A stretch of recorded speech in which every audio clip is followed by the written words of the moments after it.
Raymond Jonas is professor of history at the University of Washington and the author of the Battle of Adwa, African Victory in the Age of Empire. He has an extensive work on Ethiopia and Italy, and he is here with us to talk about his book. Welcome to Mahadara Radio, Professor Jonas. Thank you very much, Saiful Bishad. It's very good to talk to you. Delighted to be here. Thank you, Professor. I surmise from your work that you speak Italian. Is it an erroneous assumption on my part? The important thing for an historian in this case was to be able to read documents. I speak some Italian, but most of all I am able to work in the archives and read Italian documents, and that was the important thing for me in doing the research for the book on Adwa. Do you speak Amarinya? And I don't speak Amarinya very well either, so it's more a matter of what the historian has to do is to make sure the relevant sources are available, and so that was the key question for me. That's good. Your descriptive writing took me 100 years back in time, soared up in the air as an eagle to view as the Battle of Adwa unfolded, stood next to Menelik, glanced at Aitu, be present at Eritrea, and witness what happened to Darbomida at a close range. Let me start by asking you, what makes you interested about Adwa? It's an excellent question. And the answer is that I knew about the Battle of Adwa from when I was doing my graduate work at Berkeley, because it was part of my training there. What I hadn't understood until right about the year, 2000, 2001, was just how important the Adwa story was outside of Ethiopia and Italy. The history of the Battle of Adwa is a known history. But early in 2001, I saw a photograph done by a photographer in Boston in 1896, and what that photograph told me was that the shock of Adwa had reached the United States and presumably had reached other parts of the world right away, and that Adwa was really a global event. And that was the inspiration for my research and for the book, was to take this story of Adwa and tell it as a global story, what historians call a transnational history, a history that transcends the nation. So that was my inspiration, is that this was going to be a global history of the Battle of Adwa. And I began work right away. It was a moment of inspiration, and it never left me until the research was finished. Jonas was canned by Admiral Hewitt for Italy to occupy Missouri. Do you think that was then Ethiopia lost Eritrea, or Wichalis Treaty in May 2nd, 1889 between Italy and Menelik? The story of Eritrea is a complicated one, because the Johannes had made it clear to the British that he regarded the territory down to the sea, as far as Massawa, as Ethiopian territory.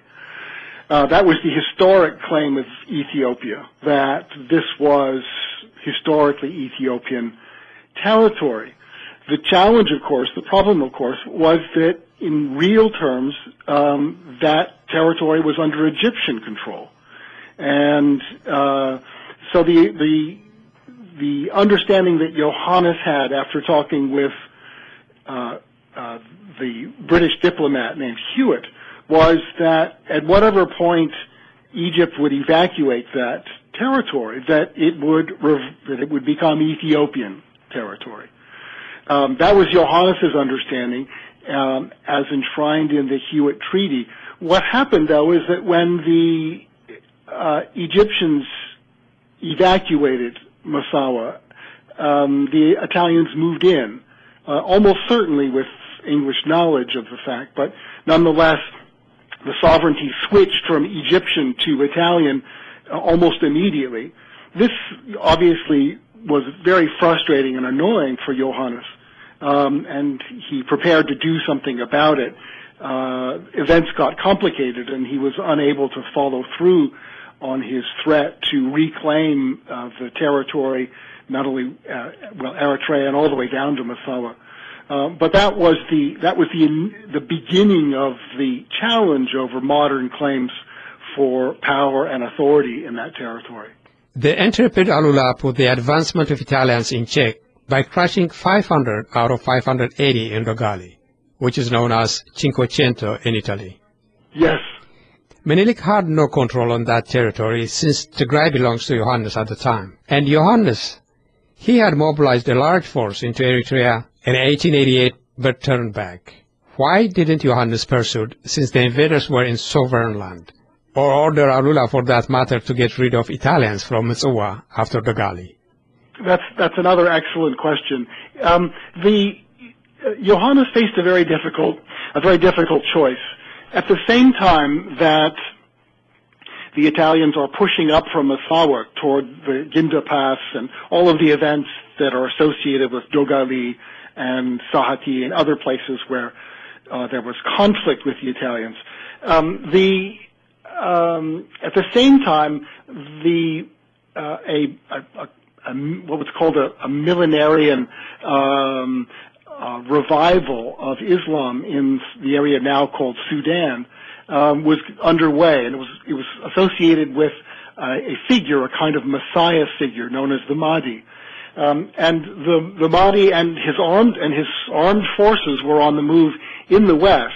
They, in fact, posed a direct threat in Gondar, where it was said that churches had been set on fire.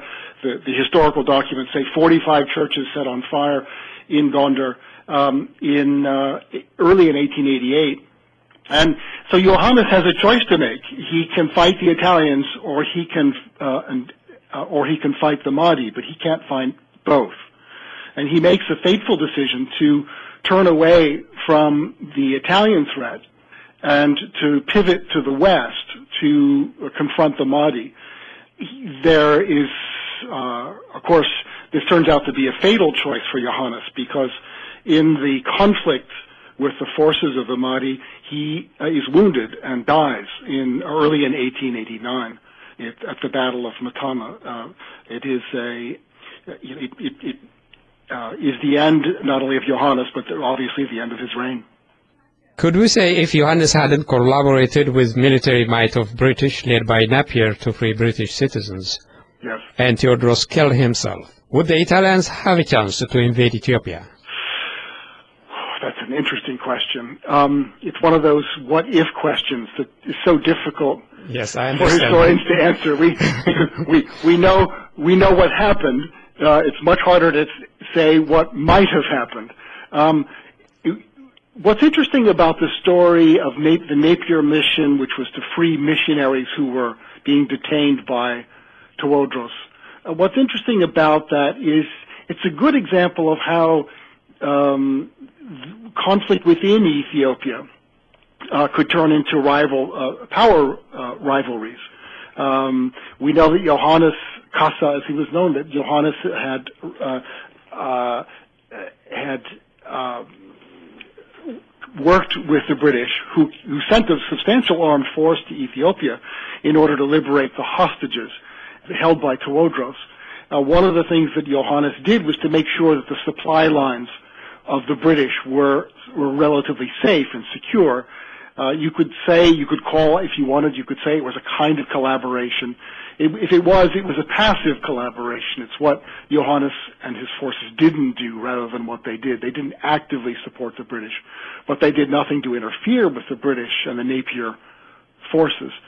What's interesting is that Tewodros dies. He takes his own life when he's defeated by the British. And when the British evacuate, they leave behind the substantial cache of weapons and ammunition, which they give to Johannes as a kind of gift of gratitude for his at least passive support of their mission. This turns out to give Johannes the decisive weight, a decisive advantage in the struggle for power to succeed Tewodros as emperor. It turns out to be very important. The other thing, the other part of your question relates to how important this example is for the Italians. I think it's a very important example. I think the Italians learn from what the Napier mission is able to accomplish. They realize that if they can somehow use a divisive strategy as the Napier mission had done, to use Johannes against Tewodros, that would give them a greater chance of success. So it is an important, in the book I call it a blueprint for the Italian enterprise, for the Italian invasion. They see how the British had succeeded, and they copy their methods. The Oromo cavalrymen were ferocious in fighting and well known for their castration of men to show that they are victors. Their reputation was also known even in Italy. How did this act affect the Italians in Adwa psychologically? Well, the practice was well known. Of course, as you say, it's an historical practice. It was something that was one of the features of warfare within Ethiopia during these years. And it was well known by the Europeans, the Italians, the British, and others. But Menelik was not interested. In fact, he tried to discourage the practice as part of his program of reform. Nonetheless, it was a well-established practice, and it was very difficult to eradicate. The fact that it was known to European troops, Italian troops, that the castration of the fallen was a practice, although forbidden by Menelik, it was a practice that nevertheless took place. This had an important psychological effect on the Italian forces at the Battle of Adwa. This castration, for example, had been carried out against some of the defeated soldiers at conflicts at Mekele and Ambalage in the weeks before the Battle of Adwa. So this was known to be one of the consequences of defeat in war, and it had a powerful psychological effect on the Italian forces, who were obviously fearful of falling prey to the practice. Like you said, Professor Jonas, Menelik discouraged that kind of act. He even said, "Bring me the man, not a piece of his organ." Yes. That was his decree. Yes. If it weren't for Menelik, Adwa would have been another Dogali, and 1,900 captives would have been slaughtered or castrated. Yes. Tell us how effective was Menelik's strategy. Well, it was a very effective strategy. I mean, on the one hand, he wants to show, he wants to discourage a practice that is regarded as unfair, unhealthy, unsporting, whatever you want to call it, uncivilized. He wants to discourage this military practice. He also wants to show that Ethiopia is among the community of nations, and that this is one of the ways that they can do it. He insists instead on taking prisoners, and prisoners are more valuable. So, hence the advice, "Bring me the man." He knows, and here he's, I think, getting very good advice. He knows that the prisoners can be redeemed, that he can get in effect, a redemption fee from the Italians who will want to get their prisoners back. And this is what Menelik does then. He marches, and in the book I talk about this at some length. After the Battle of Adwa, he marches his Italian prisoners back to the south, back to Addis Ababa and to other locations, where they become an important part of the treaty negotiations between Ethiopia and Italy. And Menelik is able to get very substantial compensation out of the Italians in exchange for their prisoners. Ambalage, where Ras Makonnen fought with Italians and won, was a prelude to Adwa. Yes. And yet, he wrote, Ambalage was a milestone and creation of modern Ethiopia. How? Good question. There are two reasons that Ambalage is so important. The first is that it's a victory for Ethiopian forces. Up until then, the Italians had been very successful, pushing, notably in their combats with Mangasha in the north. They had pursued Mangasha well to the south, in a humiliating series of skirmishes and minor battles. What happens at Ambalage is that this pattern is turned around. The Italians this time are the defeated, and of course they would be defeated again at Mekelle and finally and definitively at Adwa. So it's a victory, and that's really important, I think, psychologically for Ethiopia, to see that the Italians can be defeated, that Ethiopia can win. The other reason it's important is that it's the first time that you get forces from different parts of Ethiopia fighting side by side. As nearly as I can tell, certainly in the fighting with Mangasha, these are largely forces from the north. But at Ambalage, there are units. This is a force that has troops from different parts of Ethiopia. It's the beginning, then, of the formation of the early stages of what you could call a national army, where Amhara, Tigray, and others are fighting side by side. Adwa was the second Dogali. Why wasn't Dogali a lesson to Italy? That's a very good question. Dogali should have been a lesson. I mean, that was what Alula intended. He wanted Dogali to be such a decisive victory that the Italians would be discouraged. Instead, and this is one of the perverse effects of these defeats, is instead what it did was to persuade the Italians to seek revenge and to come back rather than to give up. So it had just the opposite effect of what Alula had wanted.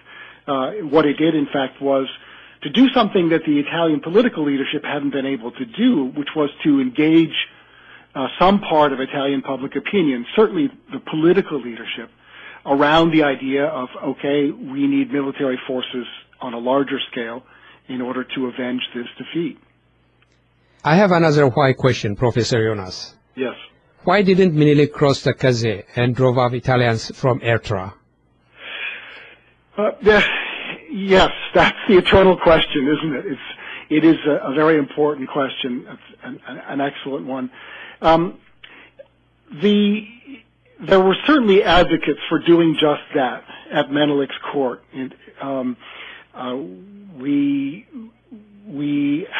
There's a fairly good evidence that Empress Taitu, that Alula, that there was a strong faction at Menelik's court that wanted to do just that, to follow up by pushing north into Eritrea, even as far as Massawa. That idea is understandable, but the risks were significant in doing that. It's important to keep in mind, and I think Menelik was keenly aware of this, that with every step northward, every step in that direction, he would be stretching his lines of communication. It's also true that he would be leading an army that had been already on the move since October of the previous year, that is to say for months, and he would be leading this army farther and farther away from familiar territory. He would be advancing into territory less familiar, certainly farther from home for most of those soldiers. In the end, the risks were considerable in continuing the campaign. And Menelik did something I think that is quite understandable. He decided that in this situation he had a major victory, and to continue the campaign would be to run a significant risk that he would compromise that victory. In other words, he would run the risk of loss.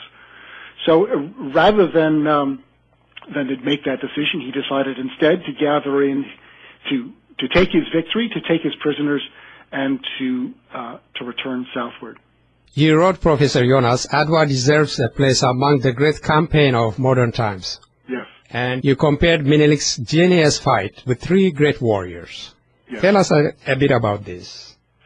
This is the Adwa campaign is one of the things that I emphasize in the book, and it's because the more I wrote about it and the more I thought about it, the more I realized that simply in terms of logistics, that this was an extraordinary campaign. He and Empress Taitu organize an army that eventually reaches the size of some 80,000 at a minimum, and some sources talk about 100,000 or even 120,000. Now, To organize a force of that size is a major logistical challenge. These people have to be fed, they have to be organized, they have to be armed, and that is a major challenge. He also, not only is it a major force, he has to keep them together for some 5 months from October until the Battle of Adwa in March. Keeping those people disciplined, keeping them, you have to worry about defections and desertions. All of those things is a major challenge. And on top of all of that, he has to move them hundreds of miles. Not all of the forces start with Menelik and Taitu in Addis Ababa. Many of the forces join them along the way. But this is an army that pursues a campaign over a significant amount of territory. And as I sat down and I compared the scale of this campaign with other historic campaigns, it became clear that in terms of the size of the force involved, in terms of the distances traveled and the amount of time involved, that this was some of the great historic military campaigns, and it deserved to be put in a comparative relationship with them. You compared him with Robert E. Lee, Sherman, and also Napoleon. Napoleon, yeah. That's because each of them had led major campaigns that inspired a certain amount of admiration. Robert E. Lee, of course, famous for leading his campaign into the north, into Pennsylvania, ending at Gettysburg. The Sherman campaign through the south, from Atlanta all the way out to South Carolina. These were major campaigns over many miles at considerable risk. The Napoleonic campaign, the invasion of Russia, also a campaign of major scale.